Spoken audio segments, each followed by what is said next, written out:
Welcome to the channel. Today we're diving into an incredibly important topic that affects more people than we often realize: mental health. Specifically, we'll be talking about the 10 signs your mental health may be getting worse, subtle changes that can quietly build up over time until they start interfering with your life, your work, your relationships, and your sense of self. Mental health isn't always obvious. It doesn't always come with dramatic breakdowns or visible cries for help. Sometimes the signs are quiet, easy to dismiss or explain away. But by the end of this video, you'll have a much clearer understanding of what to look for and why these signs matter. Because the earlier we catch these changes, the easier it is to address them. So, let's get into it. Sign number 1. Persistent fatigue that doesn't go away. We're not just talking about feeling tired after a long day or a poor night's sleep. This kind of fatigue is persistent. It lingers even after rest, even on weekends, even when you've done nothing. Mental fatigue often manifests as low energy, sluggishness, or a sense of being weighed down. You might feel like even simple tasks require effort. It becomes harder to get out of bed in the morning. You dread starting your day, not because it's packed, but because you feel emotionally drained before it even begins. This kind of exhaustion isn't laziness. It's your brain operating on low resources. It can come from prolonged stress, chronic anxiety, or untreated depression. If your body is rested but your soul feels weary, take it seriously. Sign number 2. Loss of interest in activities you used to love. One of the most recognizable signs of deteriorating mental health is when things that once brought you joy don't anymore. This is called anhedonia, and it can affect every part of your life. You might stop playing music, writing, cooking, exercising, whatever used to give you a sense of fulfillment. Social events feel like chores. Hobbies become meaningless. Even things like eating or watching your favorite show feel flat. Why does this happen? Because emotional numbness is often the mind's way of protecting itself from deeper feelings of pain or overwhelm. It's like a circuit breaker shutting down, but in doing so, it also shuts down your capacity to feel joy or connection. If you feel like you're just going through the motions, that's a signal your internal world might be out of balance. Sign number 3. Changes in sleep patterns, too much or too little. Sleep and mental health are, deeply linked. So if you notice your sleep habits changing, especially in a persistent way, it could be a sign your emotional state is shifting. Some people develop insomnia. They can't fall asleep, or they wake up at 3 a.m. and just can't get back to sleep. Others find themselves oversleeping, needing 10 to 12 hours and still feeling groggy. And some people swing between both extremes. This isn't just a sleep issue. It's often a symptom of your mind working overtime. Whether it's worry, sadness, fear, or chronic stress, your brain is on high alert even when your body is tired. Start tracking your sleep. Not just how long, but how restful. Do you wake up feeling refreshed or more tired than before?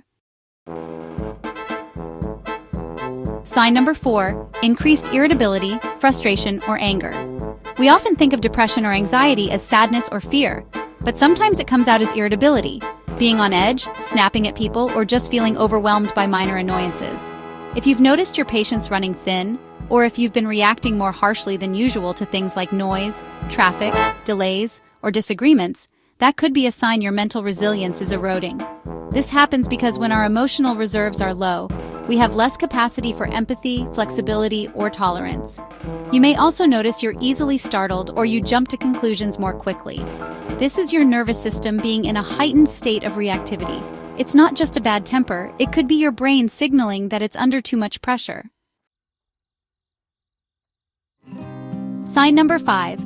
Withdrawal from social interaction. Have you found yourself avoiding people, skipping gatherings, taking longer to reply to texts, canceling plans at the last minute?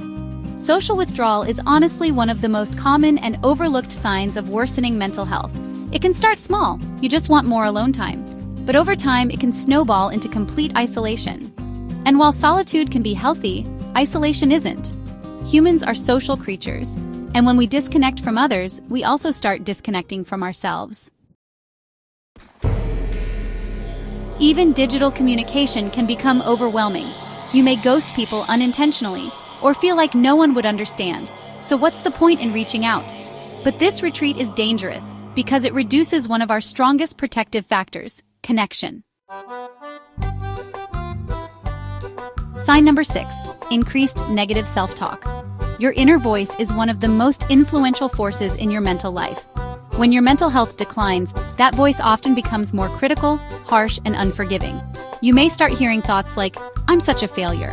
Why am I like this? Nothing I do matters. I always screw things up." These aren't just passing thoughts. They become beliefs, ones that shape how you see yourself, how you interpret events, and how you relate to others.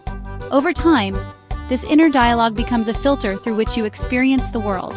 And unless challenged, it becomes your default narrative. If your self-talk has grown more hostile, it's time to pause and ask where those thoughts are coming from, and whether they're actually true. Sign number 7, physical symptoms with no obvious cause. Stress and emotion don't just stay in your head, they show up in your body. You might experience tension headaches, stomach problems, rapid heartbeat, muscle pain, digestive issues, appetite changes, or shortness of breath.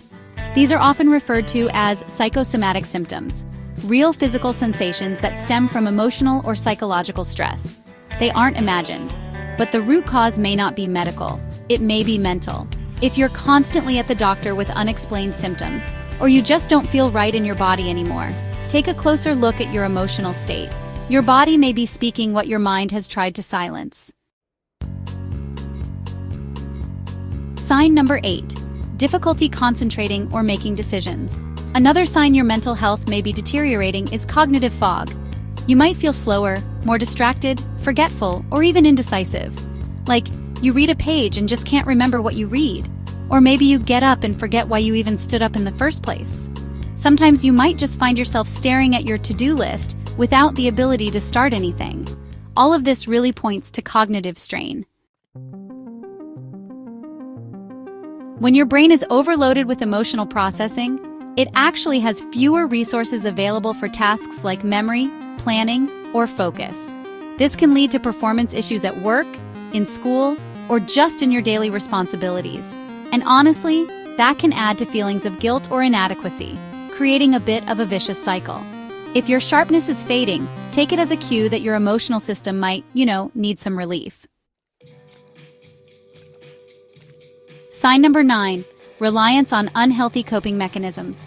It's human nature to cope, but how we cope really does matter. If you're increasingly leaning on unhealthy behaviors just to get through the day, that's a sign something deeper is off. This could look like excessive drinking or drug use, overeating or not eating at all, compulsive spending, doom scrolling for hours, or even working excessively to avoid emotional pain. These actions often begin as self-soothing, but they can quickly become avoidance. Instead of facing the root causes of stress or sadness, we numb out. And while this may bring, temporary relief, it often worsens long-term outcomes, especially when these habits become compulsive. If your coping strategies are harming your body, your finances, or your relationships, it's definitely time to reassess. Sign number 10, a sense of hopelessness or emotional numbness. Finally, and maybe this is the most concerning sign of all, a growing sense of hopelessness. Feeling like nothing matters, like things just won't get better, like you don't care anymore. This isn't just sadness, it's detachment from meaning itself. You might find yourself thinking, what's the point? Or nothing ever changes. Maybe even, I can't do this anymore. Or sometimes, even more quietly, you just stop imagining the future. You stop dreaming. You feel like you're in survival mode, just getting through the day, numb to everything. This is often the point where professional support becomes honestly essential, because hopelessness isn't a personality flaw, it's a symptom. And just like any other symptom, it can be treated, healed, and resolved. You don't have to stay stuck in that space, but it all starts with recognizing that it is a space and that you're not alone in it. So, what can you do right now? If you saw yourself in one or more of these signs, that doesn't mean there's something wrong with you. It just means your mind is sending you signals, and listening to those signals is actually the first step toward change. Here are 4 things you can do today. First, name what you're feeling. Put words to it. Write it down. Say it out loud. The more language you give your inner world, the more manageable it becomes. Second, talk to someone you trust. Whether it's a friend, family member, colleague, or therapist, connection is a lifeline. You don't have to have all the answers, just start with the truth. Third, prioritize one small, healthy routine. Maybe it's drinking more water or taking a walk or journaling for 5 minutes. Mental health really shifts through consistent micro-actions. And finally, consider professional help. Therapists aren't just for crisis, they're for clarity. If you feel like you're stuck, burned out, or overwhelmed, a mental health professional can help you move forward. Mental health doesn't always shout. Sometimes it whispers. And if we learn to listen to those whispers before they turn into screams, we give ourselves the best chance to heal, grow, and thrive. These signs aren't here to scare you. They're here to empower you with awareness, because awareness is honestly the first step to transformation. If this video resonated with you, please give it a like, share it with someone who might need it, and consider subscribing for more content like this. Your mental health matters, and you are not alone. Thanks for watching, and take care of yourself. You deserve peace, clarity, and support, no matter where you are on your journey.